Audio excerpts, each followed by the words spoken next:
ಶ್ರೀ ಗುರು ಬಸವಲಿಂಗಾಯ ನಮಃ. ಶ್ರೀ ಬಸವ ಚಾನಲ್ ಎಲ್ಲ ವೀಕ್ಷಕ ಸರ್ವ ಬಂಧುಗಳಿಗೂ ಶರಣು ಶರಣಾರ್ಥಿ. ಈಗ ರುದ್ರಾಕ್ಷಿ ವಿಚಾರವಾಗಿ ಕೆಲವೊಂದು ವಿಚಾರಗಳನ್ನು ಪ್ರಸ್ತುತಪಡಿಸ್ತೀವಿ. ರುದ್ರಾಕ್ಷಿ ಇದು ಒಂದು ಮರದ ಬೀಜ. ಈ ರುದ್ರಾಕ್ಷಿಯಲ್ಲಿ ಎರಡು ವಿಧ ಇದೆ, ರುದ್ರಾಕ್ಷಿ ಮತ್ತು ಭದ್ರಾಕ್ಷಿ. ಈ ರೀತಿಯಾಗಿ ಎರಡು ರೀತಿಯಲ್ಲಿ ರುದ್ರಾಕ್ಷಿ ರೀತಿಯಲ್ಲೇ ಕಾಣ್ತಕ್ಕಂಥದ್ದು ಇನ್ನೊಂದು ಭದ್ರಾಕ್ಷಿ ಇದೆ. ಇವು ಎರಡೂ ಕೂಡ ವೃಕ್ಷದಿಂದ ಬರ್ತಕ್ಕಂಥ ಬೀಜಗಳು. ಈ ಬೀಜನ ಒಂದು ಪೌರಾಣಿಕವಾಗಿ ತೆಗೆದುಕೊಂಡಿದ್ದಾರೆ. ಇದು ಶಿವ ಹಿಂದೆ ತ್ರಿಪುರ ಸಂಹಾರ ಮಾಡಬೇಕಾದ್ರೆ, ಆ ತ್ರಿಪುರ ಅಂದರೆ ಒಂದು ಕಬ್ಬಿಣದ ಕೋಟೆ, ಒಂದು ಬೆಳ್ಳಿಯ ಕೋಟೆ, ಒಂದು ಬಂಗಾರದ ಕೋಟೆ.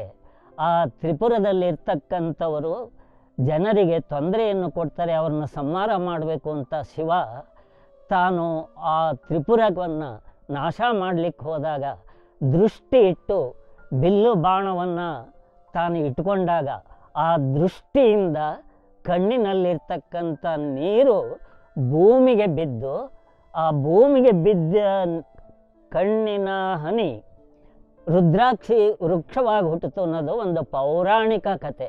ಆದರೆ ಈ ರುದ್ರಾಕ್ಷಿಗೂ ಆ ಪುರಾಣಕ್ಕೂ ಸಂಬಂಧ ಇಲ್ಲ. ಇಲ್ಲಿ ಈ ಸೃಷ್ಟಿಯಲ್ಲಿ ಹುಟ್ಟಿರ್ತಕ್ಕಂಥ ಎಲ್ಲ ಸಸ್ಯರಾಶಿಯಲ್ಲೂ ಅದ್ಭುತವಾದ ಶಕ್ತಿಗಳು ಅಡಗಿದಾವೆ. ಹಾಗೆ ಎಲ್ಲ ಸಸ್ಯದಂತೆ ರುದ್ರಾಕ್ಷಿಯು ಕೂಡ ಹುಟ್ಟಿರುವಂಥದ್ದು.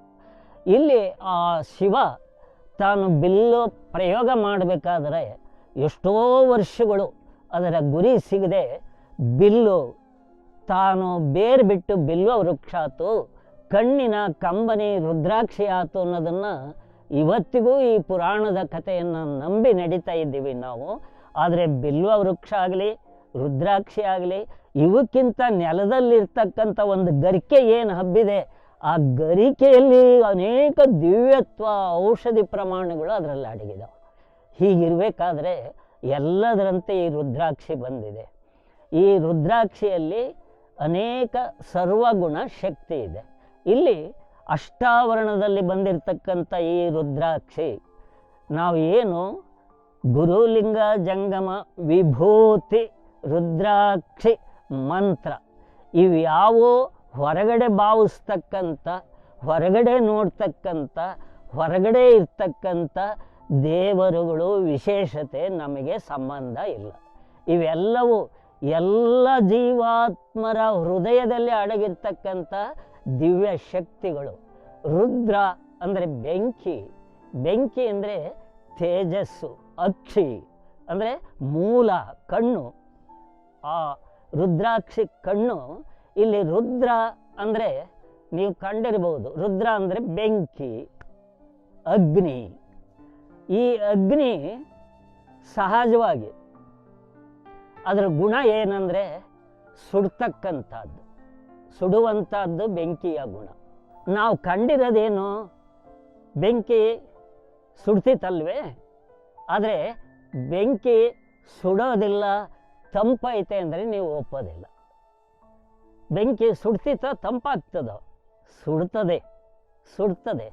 ಬೆಂಕಿ ಗುಣ ಅದು. ಆದರೆ ಅದು ಹೇಗೆ ಸುಡ್ತದೋ ಬೆಂಕಿ, ಅಷ್ಟೇ ತಂಪು ಗುಣನೂ ಬೆಂಕಿ ಒಳಗದ. ಅದು ಆ ಬೆಂಕಿ ಯಾವುದು ಸ್ವಲ್ಪ ವಿಚಾರ ಮಾಡಲಿ.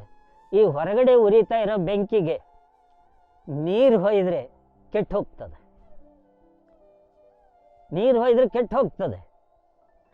ಅದೇ ಎಣ್ಣೆ ಹಾಕಿದರೆ, ತುಪ್ಪ ಹಾಕಿದರೆ ಪ್ರಜ್ವಲಿಸ್ತದೆ. ಉರಿಗೆ ಸಹಾಯಕವಾಗತಕ್ಕಂಥ ತುಪ್ಪ, ಎಣ್ಣೆ. ನೀರು ಹಾಕಿಬಿಟ್ರೆ ಕೆಟ್ಟು ಹೋಗ್ತದೆ. ಆದರೆ ಆ ಬೆಂಕಿಯ ಗುಣ ನೀರು ಹಾಕಿದರೆ ಕೆಡೋದಿಲ್ಲ, ಕೈ ಇಟ್ಟರೆ ಸುಡೋದಿಲ್ಲ. ನಾವು ನೋಡ್ತಾ ಇರೋ ಬೆಂಕಿ ಯಾವುದಪ್ಪ ಅಂದರೆ ಹೊರಗಡೆ ಇರ್ತಕ್ಕಂಥ ಬೆಂಕಿ. ಒಳಗೆ ಈ ಅಗ್ನಿ ದಾದಯಿಸ್ತಾ ಇದೆ, ಅದನ್ನು ನಾವು ಕಂಡುಕೊಂಡಿಲ್ಲ. ಬೆಂಕಿನ ಒಳಗೂ ಹೊರಗೂ ಕಂಡುಕೊಂಡಿಲ್ಲ. ಒಳಗಿರ್ತಕ್ಕಂಥ ಬೆಂಕಿ ಒಂದು ಉದಾಹರಣೆಗೆ, ಈ ಜಗತ್ತು ಸೃಷ್ಟಿಯಾದಂದಿನಿಂದ ಈ ನದಿಗಳು ಭೂಮಿಯ ಮೇಲೆ ಎಲ್ಲ ಹರಿದು ಸಮುದ್ರ ಸೇರ್ತಾ ಇದ್ದಾವೆ. ಜಲದ ಪಾತಳಿಗೆ ಸಿಕ್ಕಿರ್ತಕ್ಕಂಥ ಕಲ್ಲುಗಳು ಸೌದು ಸೌದು ಸೌದು ದುಂಡುಗಾಗಿದ್ದಾವೆ. ಇಂಥ 2 ಕಲ್ಲು ಸೃಷ್ಟಿಯಾದಂದಿನಿಂದ ನದಿಯಲ್ಲಿ ಮುಳುಗಿದಾವೆ, ನೀರಿನಲ್ಲಿ ಇದಾವೆ.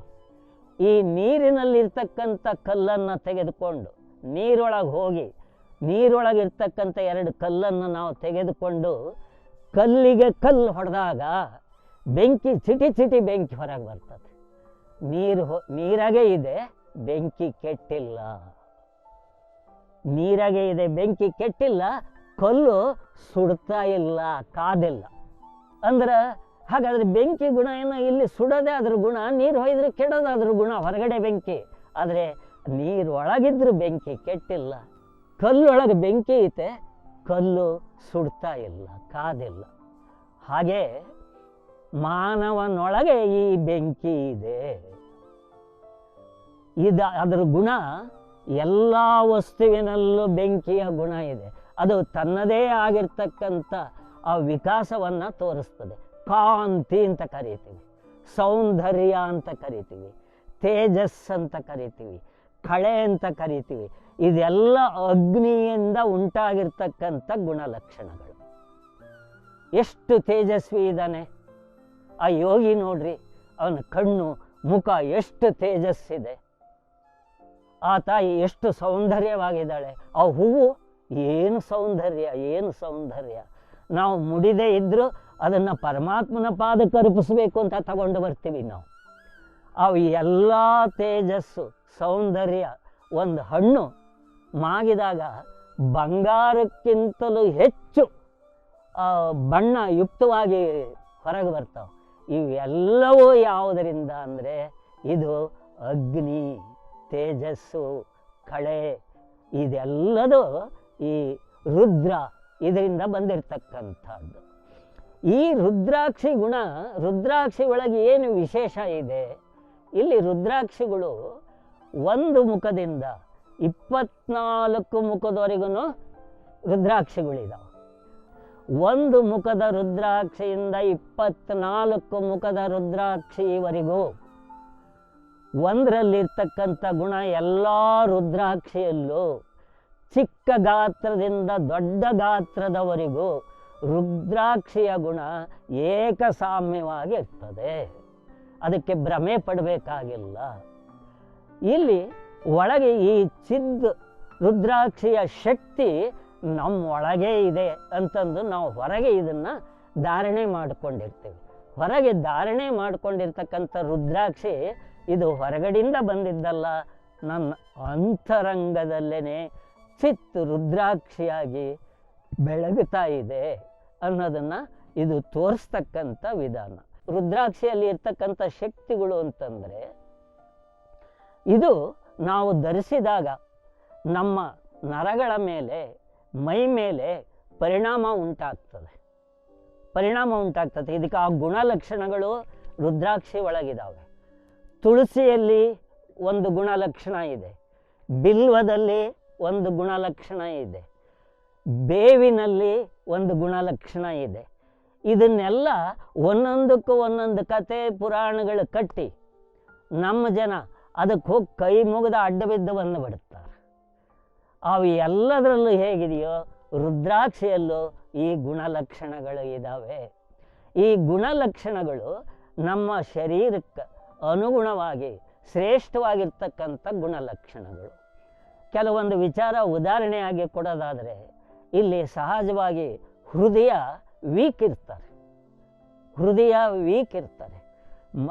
ಶರೀರದಲ್ಲಿ ರಕ್ತ ಚಲನಾಶಕ್ತಿ ಕಡಿಮೆಯಾಗಿ ಸರಿಯಾಗಿ ಚಲನಾಶಕ್ತಿ ಪಡ್ಕೊಂಡಿರೋದಿಲ್ಲ.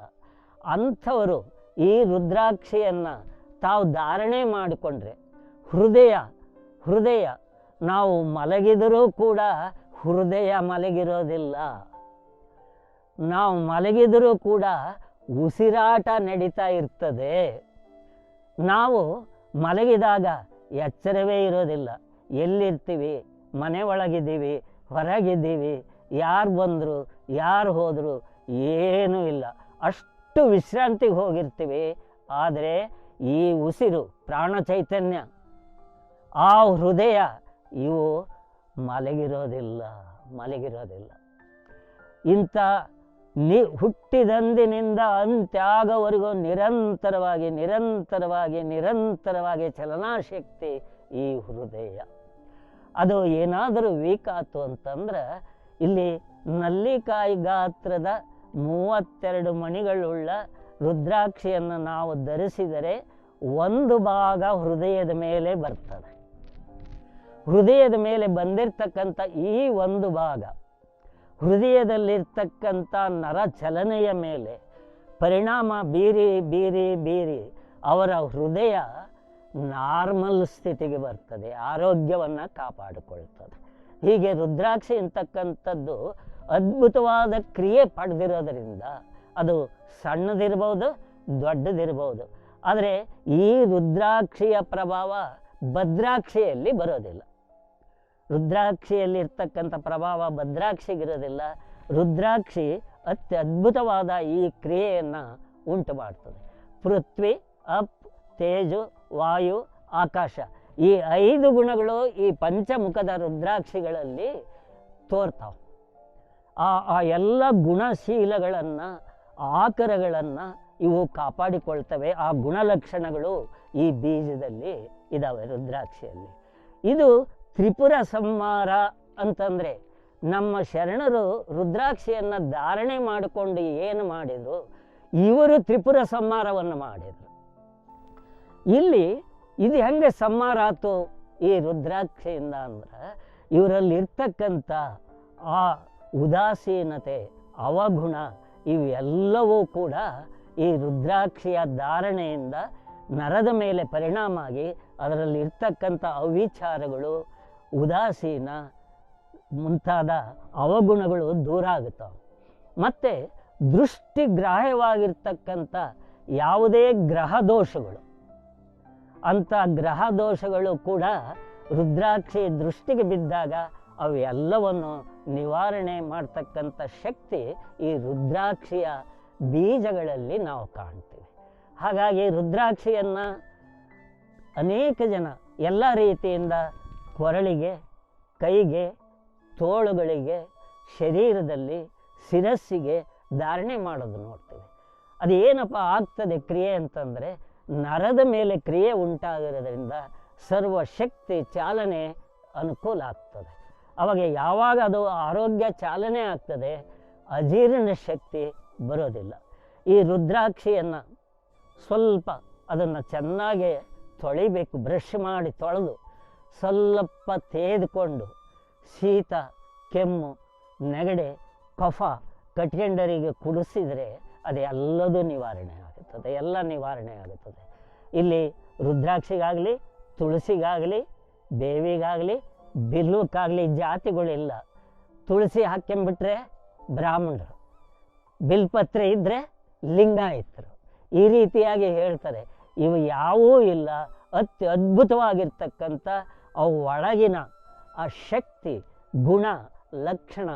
ಇಲ್ಲಿ ಬಿಲ್ಪತ್ರೆ ಧರಿಸ್ಬೇಕಾದರೂ ಕೂಡ ಹೇಳ್ತಾರೆ, ತ್ರಿದಳಂ ತ್ರಿಗುಣಾಕಾರಂ ತ್ರಿನೇತ್ರಂಚ ತ್ರಿಯಾಯುಧಂ ತ್ರಿಜನ್ಮ ಪಾಪ ಸಂಹಾರಂ ಏಕ ಬಿಲ್ವಂ ಶಿವಾರ್ಪಣಂ. ಈ ರೀತಿ ಹೇಳಿ ಏನು ಮಾಡ್ತಿದ್ದೀವಿ ಅಂದರೆ, ನಾವು ಏನು ಮಾಡ್ತಿದ್ದೀವಿ ಅಂದರೆ, ನಮ್ಮ ಬಿಟ್ಟು ಪರದಲ್ಲಿ ನಾವು ಮಾಡ್ಕೊಂಡಿರ್ತಕ್ಕಂಥ ಮೂರ್ತಿ ಮೇಲಿಟ್ಟು ನಾನು ಪಾವನಾದೆ ಅಂತ ಬಂದುಬಿಡ್ತೇವೆ. ಇಲ್ಲ, ಇದು ನೋಡ್ರಿ, 3 ದಳ ತ್ರಿಗುಣ ಅಂದರೆ ವಾತ, ಕಫ, ಪಿತ್ತ.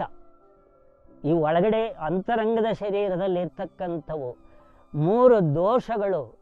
ಈ 3ರಲ್ಲಿರ್ತಕ್ಕಂಥ 3 ದೋಷನ ಶಿವನಿಗೆ ಅರ್ಪಿಸಿದಾಗ ಅಲ್ಲಿ ಎದುರಿಗೆ ಶಿವ ಇರೋದು ಜಡಶಿಲೆ, ಇಲ್ಲಿ ಒಳಗಿರ್ತಕ್ಕಂಥ ಶಿವ ಚೈತನ್ಯ. ಶರೀರಕ್ಕೆ ಬಂದಿರತಕ್ಕಂಥ ಈ ವ್ಯಾಧಿಗಳು ಆ ಚೈತನ್ಯ ಆತ್ಮನಿಗೂ, ಆತ್ಮನ ವಿಚಾರಗಳು ದೇಹದ ಮೇಲೆ ಪರಿಣಾಮ ಆಗ್ತಿರ್ತವೆ.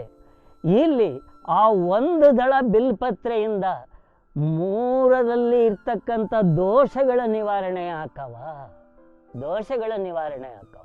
ಹಾಗೆ ತುಳಸಿ ದಳ ಕೂಡ ಅಂತ ಮಹತ್ವವನ್ನು ಪಡ್ಕೊಂಡಿರ್ತಕ್ಕಂಥದ್ದು, ಮತ್ತು ಬೇವು ಕೂಡ ಅಂತ ಮಹತ್ವವನ್ನು ಪಡ್ಕೊಂಡಿರೋದಕ್ಕೆ ನಾವು ಜಾತಿಗಳು ಮಾಡಿ ದೇವರು ಮಾಡಿ ಕೂತ್ಕೊಂಡು ಅಡ್ಡ ಬಿದ್ದ ಅವನ್ನು ಪೂಜೆ ಮಾಡಿ ಮನೆಗೆ ಬಂದು ಬಿಡ್ತೀವಿ, ಹೋಳಿಗೆ ತುಪ್ಪ ಅಲ್ಲಿ ಇಟ್ಟು. ಇವಲ್ಲ, ಇವು ಶರೀರಕ್ಕೆ ಬೇಕಾಗಿರ್ತಕ್ಕಂಥ ಮೂರ ಪುರದ ಎಲ್ಲ ಅವಗುಣಗಳನ್ನು ದೋಷಗಳನ್ನು ತೆಗೆದು ಹಾಕೋದು ಒಂದು ಬಿಲ್ವ ದಳ. ಹಾಗೆ ರುದ್ರಾಕ್ಷಿ ಕೂಡ ಶರೀರದ ಮೇಲೆ ಉಂಟಾಗಿರ್ತಕ್ಕಂಥ ಈ ಎಲ್ಲ ಕ್ರಿಯಾವರ್ತನೆ ದೋಷಗಳನ್ನು, ಹೊರಗಡೆ ದೃಷ್ಟಿ ದೋಷಗಳು ಗ್ರಹ ದೋಷಗಳಿಗೆ ಆಕರವಾಗಿ ಒಳಗಡೆ ಇರ್ತಕ್ಕಂಥದ್ದು, ಹಾಗೆ ಪರಿಣಾಮಕಾರಿಯಾಗಿ ಇದು ಕ್ರಿಯಾವರ್ತನೆಯಿಂದ ಕೆಲಸ ಮಾಡ್ತಕ್ಕಂಥದ್ದು ರುದ್ರಾಕ್ಷಿ.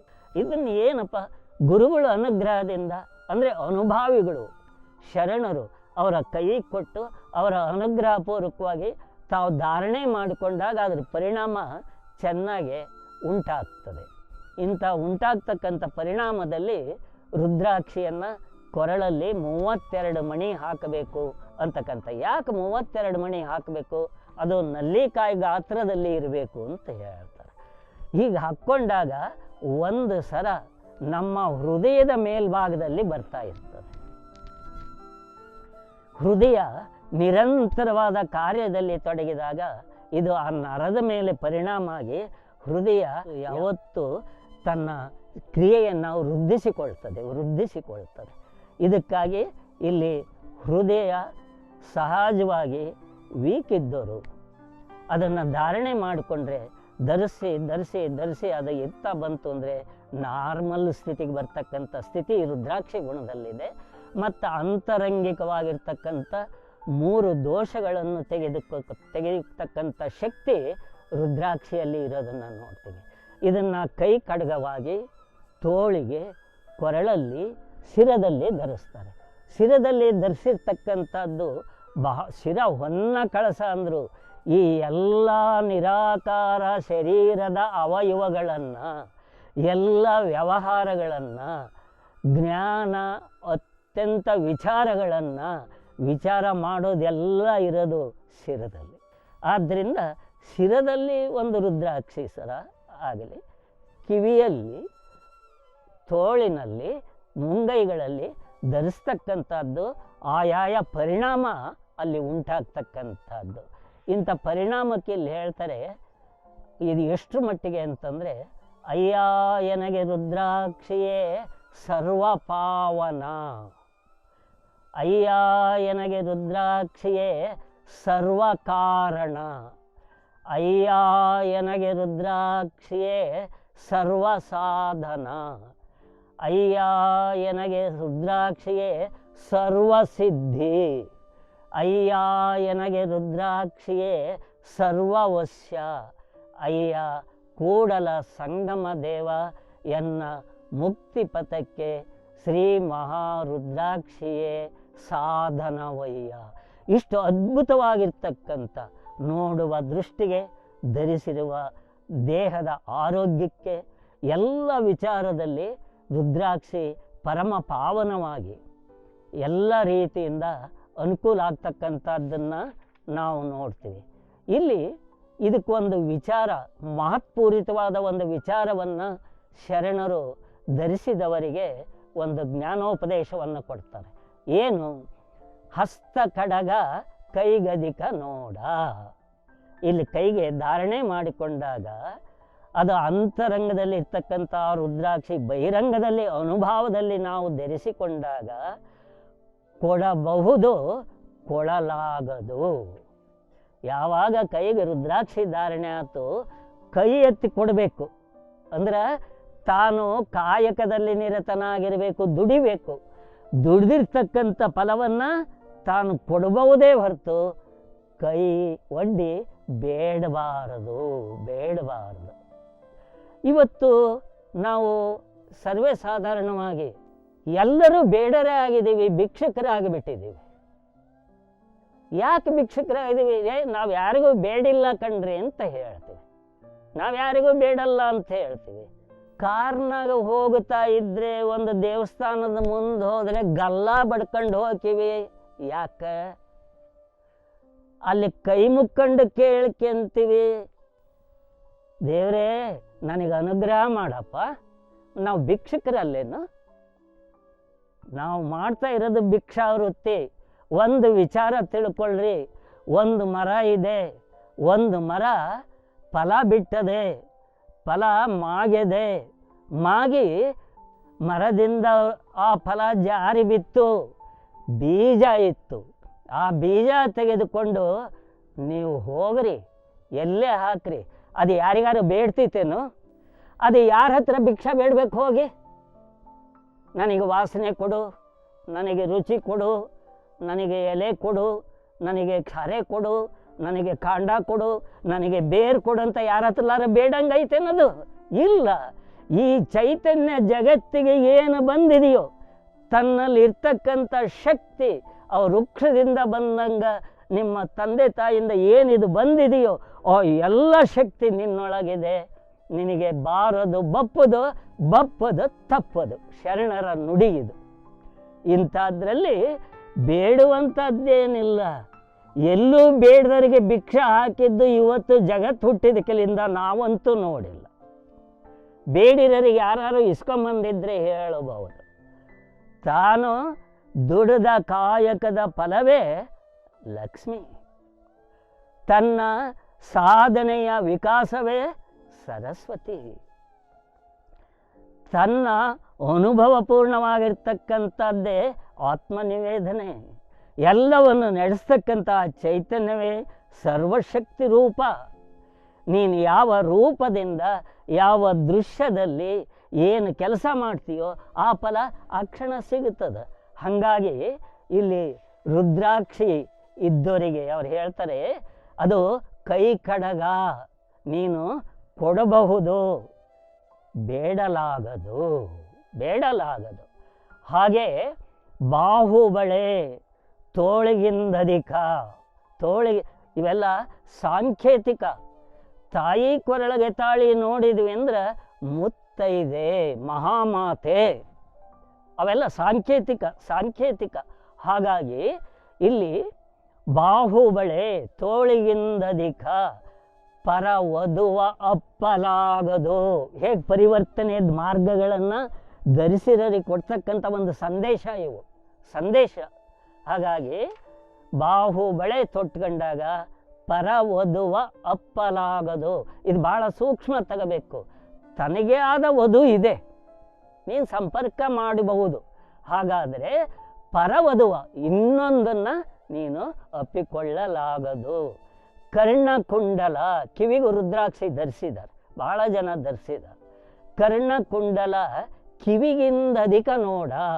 ಇಲ್ಲಿ ಪರಮಾತ್ಮ ಸೃಷ್ಟಿ ಮಾಡಿದ್ದಕ್ಕಿಂತ ಒಳಗಿನ ಆ ರುದ್ರಾಕ್ಷಿ, ಚಿದ್ರುದ್ರಾಕ್ಷಿಯನ್ನು ಈ ರುದ್ರಾಕ್ಷಿಯಾಗಿ ನಾವು ಧರಿಸಿದಾಗ ಶಿವನಿಂದೆಯ ಕೇಳಲಾಗದು. ಬಹಳ ವಿಚಾರವತ್ತಾದ ಮಾತು. ಧರ್ಮವನ್ನು ನಾವು ಸಂರಕ್ಷಣೆ ಮಾಡಿದರೆ ಧರ್ಮ ನಮ್ಮನ್ನು ಸಂರಕ್ಷಣೆ ಮಾಡ್ತದೆ. ಅದು ಯಾವ ಧರ್ಮ, ಏನು ಧರ್ಮ? ಅದು ನನ್ನ ಧರ್ಮ, ನಮ್ಮ ಎಲ್ಲ ವಿಶ್ವ ಸೃಷ್ಟಿಯ ಆತ್ಮರುಗಳ ಧರ್ಮ, ಜಾತಿ ಧರ್ಮ ಅಲ್ಲ ಇದು. ಇಲ್ಲಿ ಶಿವನಿಂದೆಯ ಕೇಳಲಾಗದು. ಶಿವ ಅಂತಂದರೆ ಇಲ್ಲಿ ನಾವು ಸಹಜವಾಗಿ ಕೈಲಾಸದಲ್ಲಿ ಇರ್ತಕ್ಕಂಥ ಶಿವನನ್ನು ಆಧಾರವಾಗಿ ತೆಗೆದುಕೊಂಡು ಬಿಡ್ತೀವಿ. ಶಿವ ಅಂದರೆ ಮಂಗಳಕರ.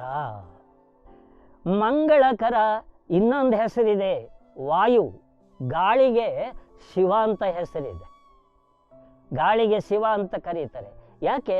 ಅದು ಎಲ್ಲ ಜೀವಿಗಳಿಗೂ ಕೂಡ ಅಂತರಂಗನ ಹೊಕ್ಕು ಅವಕ್ಕೆ ಒಳ್ಳೇದು ಮಾಡಿ ಬಹಿರಂಗದಲ್ಲಿ ಚಲಿಸ್ತಾ ಇದೆ. ಒಂದು ಸಸ್ಯಕ್ಕೂ ಕೂಡ ಉದಾಹರಣೆ, ಒಂದು ಗೋವು, ಒಂದು ಹಾವು. ಗೋವಿನಲ್ಲಿ ಅಮೃತ, ಹಾವಿನಲ್ಲಿ ವಿಷ, ಎರಡನ್ನೂ ಪ್ರವೇಶ ಮಾಡ್ತದೆ ಗಾಳಿ. ಗೋವಿಗೆ ಅಮೃತ ಉಪಾಧಿಯಲ್ಲಿ ಆರೋಗ್ಯ ಕೊಟ್ಟು ಬರ್ತದೆ, ಹಾವಿಗೆ ಅದರಲ್ಲಿರ್ತಕ್ಕಂಥ ಗುಣಕ್ಕೆ ಅದಕ್ಕೆ ಕೊಟ್ಟು ಬರ್ತದೆ. ಹಾವಿನಲ್ಲಿರೋ ವಿಷನಾಗಲಿ ಗೋವಿನಲ್ಲಿರೋ ಅಮೃತನಾಗಲಿ ಅದು ತಗೊಂಡು ಬರಲ್ಲ, ಅದಕ್ಕೆ ಒಳ್ಳೇದು ಮಾಡಿ ಬರ್ತದೆ. ಹಾಗೆ ಎಲ್ಲ ರೀತಿಯಿಂದಲೂ ಎಲ್ಲದಕ್ಕೂ ಒಳ್ಳೆಯದನ್ನು ಮಾಡ್ತಕ್ಕಂಥ ಗಾಳಿಗೂ ಶಿವ ಅಂತ ಹೆಸರಿದೆ.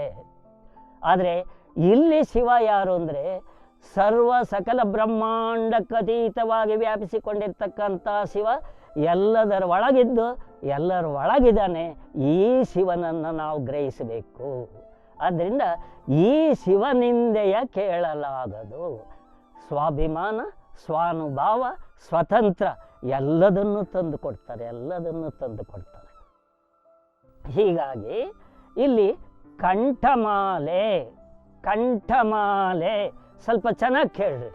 ಕಂಠಮಾಲೆ ಈಗ ಬಹಳ ಎಲ್ಲರೂ ಧರಿಸ್ತದೇವಿ ನಾವು. ಚಿಕ್ಕ ರುದ್ರಾಕ್ಷಿ, ರುದ್ರಾಕ್ಷಿ ಭದ್ರಾಕ್ಷಿ ಎರಡನ್ನೂ ಧಾರಣೆ ಮಾಡಿಕೊಳ್ತಿದ್ದೀವಿ. ಕಂಠಮಾಲೆ ಕೊರಳಿಗಿಂದ ಅಧಿಕ, ಅನ್ಯ ದೈವಕ್ಕೆ ಎರಗಬಾರದು. ನಾವು ಎಷ್ಟು ಜನ ಅರ್ಥ ಮಾಡ್ಕೊಂಡಿವಿ? ಉಂಗುರದಾಗ ಒಂದು ದೇವ್ರು ಹಾಕ್ಕೊಂಡಿವಿ, ಕೊಳ್ಳಾಗ ಒಂದು ದೇವ್ರು ಹಾಕ್ಕೊಂಡಿವಿ, ಹೊಸಲಾಗ ಒಂದು ದೇವ್ರು ಇಟ್ಟೇವಿ, ಕ್ವಾಣೆಗೆ ಒಂದು ದೇವ್ರು ಇಟ್ಟೇವಿ. ಒಂದು ಮನೆ ಒಳಗೆ ದೇವರ ಕ್ವಾಣೆ ಅಂತ ಹೋಗ್ಬಿಟ್ರೆ, ಮನೆ ಒಳಗೆ ದೇವ್ರ ಕ್ವಾಣೆ ಅಂತ ಹೋದರೆ ಒಂದು ಮ್ಯೂಸಿಯಂ ನೋಡ್ದಂಗೆ ಆಗತ್ತೆ. ಅಷ್ಟು ದೇವರುಗಳು ನೆಲೆಸಿಬಿಟ್ಟವ. ಕೊಳ್ಳಾಗ ರುದ್ರಾಕ್ಷಿ ಧಾರಣೆ ಮಾಡಿಕೊಂಡೇವಿ ನಾವು. ಯಾವಾಗ ಕೊರಳಲ್ಲಿ ರುದ್ರಾಕ್ಷಿ ಧಾರಣೆ ಆತು, ಕೊರಳಗಿಂದ ಅಧಿಕ ನೋಡ ಶಿವನಿಂದೆಯ ಕೇಳಲಾಗದು. ಆತ್ಮದ್ರೋಹ ಮಾಡಿಕೊಳ್ಳಬಾರದು ಯಾರು. ಆತ್ಮದ್ರೋಹ, ಧರ್ಮದ್ರೋಹ, ಗುರುದ್ರೋಹ ನಡೆದು ಹೋಗಿಬಿಡ್ತಾವೆ. ಆದ್ದರಿಂದ ಈ ರುದ್ರಾಕ್ಷಿಯ ಸಾಂಕೇತಿಕವಾಗಿ ಈ ರೀತಿ ಮಾಡಬೇಕು. ಇಂಥ ವಿಚಾರವನ್ನು ಗುರುಗಳು ನಮಗೆ ತಿಳಿಸಿದ್ದಾರೆ. ಯಾವಾಗಲೂ ನಿಮ್ಮವ ನೆನೆದು ಕೂಡಲ ಸಂಗಮ ದೇವ ನಿಮ್ಮವ ಪೂಜಿಸಿ ಸದಾ ಸನ್ನಿಹಿತವಾಗಿಪ್ಪನು ಲಿಂಗ ಶಿವಮಣಿಯಯ್ಯ. ಇಲ್ಲಿ ದೇವರನ್ನು ಹುಡುಕೊಂಡು ಹೋಗಬೇಕಾಗಿಲ್ಲ. ಆದರೆ ನಾವೆಲ್ಲ ಭಾರತೀಯರು ನಮ್ಮನ್ನು ಬಿಟ್ಟು ನಾವೆಲ್ಲ ಕಡೆ ದೇವರನ್ನು ಹುಡುಕ್ತಾ ಇದ್ದೀವಿ. ಆದರೆ ಹುಡುಕಿ ತಿರುಗಿ ಬಂದಿರೋರು ಯಾರೂ ಉತ್ತರ ಕೊಟ್ಟಿಲ್ಲ. ನನಗೆ ದೇವರು ಇಂಥ ಸ್ಥಳದಲ್ಲಿ ಸಿಕ್ಕ ಅಂತ ಯಾರೂ ಕೊಟ್ಟಿಲ್ಲ. ಇನ್ನೂ ಹುಡುಕ್ತಾ ಇದ್ದೀವಿ. ಆದರೆ ಹುಡುಕುವ ವಸ್ತು ಅಲ್ಲ, ಎಲ್ಲೆಲ್ಲೂ ಇರ್ತಕ್ಕಂಥ ದಿವ್ಯ ಚೇತನ ತನ್ನ ಅಂತರಂಗದಲ್ಲಿಯೇ ಅಡಗಿದೆ. ಬೀಜದಲ್ಲಿ ಹೆಂಗೆ ಒಂದು ಚೈತನ್ಯ ಅಡಗಿ ಆ ಸರ್ವ ವೃಕ್ಷದ ಶಕ್ತಿಯನ್ನು ತಾನು ತೆಗೆದುಕೊಂಡು ಅದರಂತೆ ತಾನು ಬೆಳೆದು ಜಗತ್ತಿಗೆ ಫಲ ನೀಡುತ್ತದೋ, ನಿನ್ನ ಅಂತರಂಗದ ಆ ಚೈತನ್ಯ ಇವೆಲ್ಲಕ್ಕೂ ಕಾರಣ ಆಗಿರ್ತಕ್ಕಂಥವನೇ ಆ ಶಿವ. ಆ ಶಿವ, ಈ ಶಿವನನ್ನು ಸ್ವಾನುಭಾವ, ಸ್ವಾಭಿಮಾನ, ಸ್ವತಂತ್ರವಾಗಿ ನಾವು ನೋಡಿಕೊಳ್ತಕ್ಕಂಥ ರುದ್ರಾಕ್ಷಿಯ ಈ ಮಹತ್ವವನ್ನು ಸರ್ವರು ಅರಿತು ಧರಿಸಿ ಸಕಲ ಶಕ್ತಿಯನ್ನು ಸ್ವೀಕರಿಸಲಿ ಅಂತ ಹೇಳಿ ಶರಣು ಶರಣಾರ್ಥಿ.